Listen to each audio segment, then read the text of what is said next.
is the road. Mario! This is the road we're taking to lead down to the beach.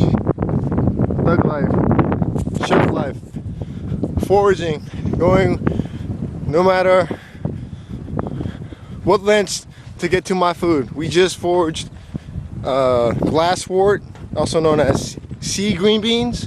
I have pictures for y'all. Peace out.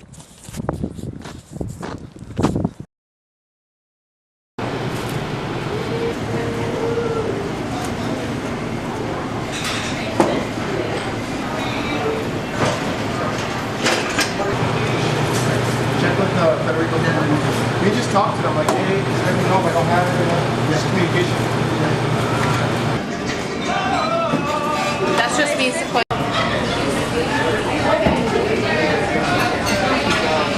Hi, my name is Tu Phu. I am the chef at Gather in Berkeley, and I'm going to plate up my version of a California beef salad. This is paddled goat cheese with salt and white pepper because everything always needs to be seasoned properly. We paddle it so the texture can be smooth, and then we spread it in a ring mold for dining aesthetics, and I will show you guys why as we plate this up.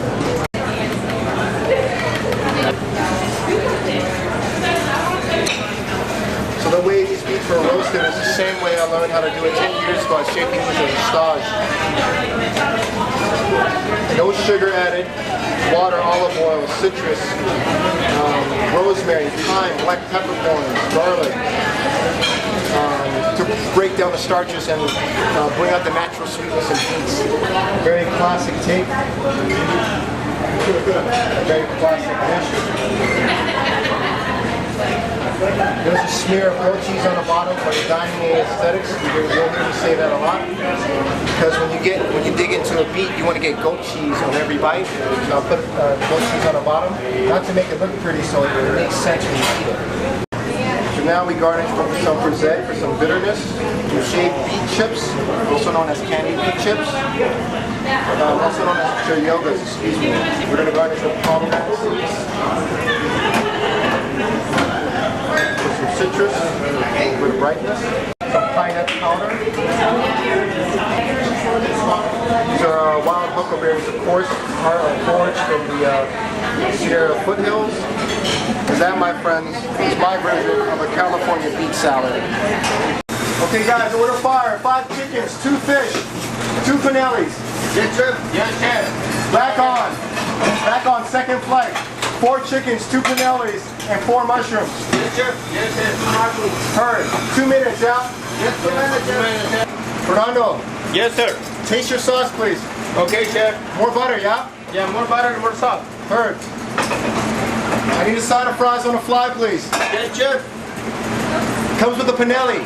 Anytime. Yes, yeah, right now. I need it in 3 minutes. Table 402. Yes, okay, chef.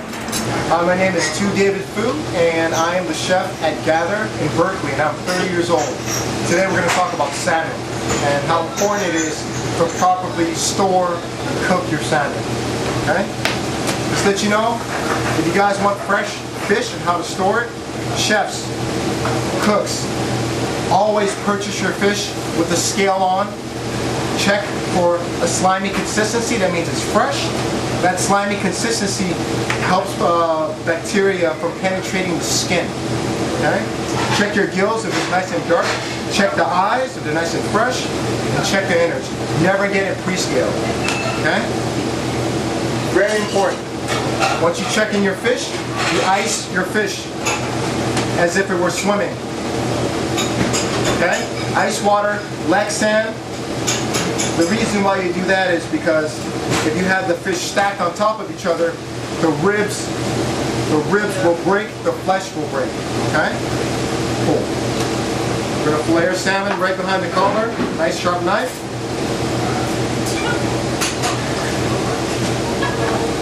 Have a beautiful salmon. I'm going to show you guys a cool trick that my dad taught me. Take your knife, run it against the pin bones, opposite direction. Scrape all that nasty fat off. You know those pliers?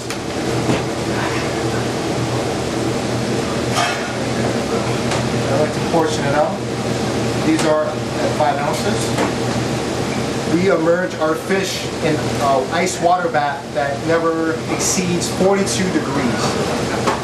We do that for a full day when we receive the fish, just to make sure it's nice and ice cold before we butcher it. Because when we pull it out of the ice water, room temperature penetrates this and it warms the flesh up. So we ice bath it to make sure it's super ice cold. The following day we scale it, we fillet it. We take the fillets, we put them in a hotel pan with serviettes in between to absorb any excess liquid. Sits in the walk-in for a day. The flesh relaxes. Okay? The following day we take those fillets and then we portion them. So the skin is nice and super dry. The flesh isn't as tense, it's nice and relaxed. And then we cook it, we sear it right afterwards. The skin is nice and sticky and it's not slimy. The flesh is nice and relaxed, as you can tell. Now we're just going to season it with salt, and then we're going to throw aromatics in that oil with garlic to baste it. Salmon comes from salt water, so back off on the salt because there's natural salt in the flesh itself. You do both sides. Okay. The oil is smoking.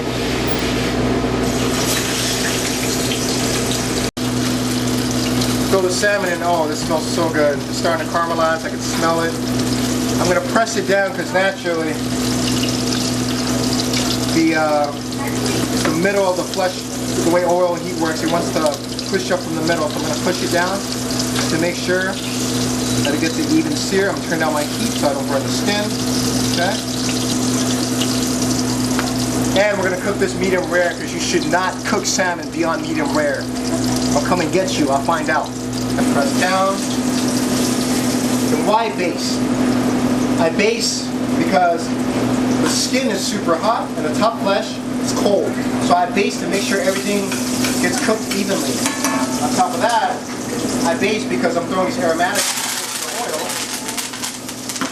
And I want all those oils excreting out of the herbs to get all over the fish. You don't base your fish, you don't love your fish, please don't destroy it. Cook something else. Can you see how nice and crispy and beautiful that is? Once again, I stand by my philosophy. You rest the fish, you check it's fresh, the slimy skin, check the gills, check the eyes. You fillet, you let it rest in between serviettes so the flesh can relax and all the moisture is sucked into the serviettes, also in the process of the walk-in. And then you fillet it. You can't get crispy skin like that if you don't do that process. I'm willing to bet $1 million, okay? Smell-o-vision. Smell it. Oh, it smells so good. There's tarragon, there's thyme, there's garlic. Why not, yeah? So we're going to cook the salmon medium rare because anything beyond that is definitely a sin, okay? I believe that. You're going to cook the flesh and you're going to feel it. You see these natural separations in the flesh? The moment I can push my fingers on it and these separations, just right when it starts to separate, that's perfect medium rare. Or you can use a cake tester. Okay, I think it's about there. I'm going to take it out and let it rest. So now we plate our dish. This is our salmon with saffron bouillabaisse, or saffron fumé, excuse me. This is jasmine rice.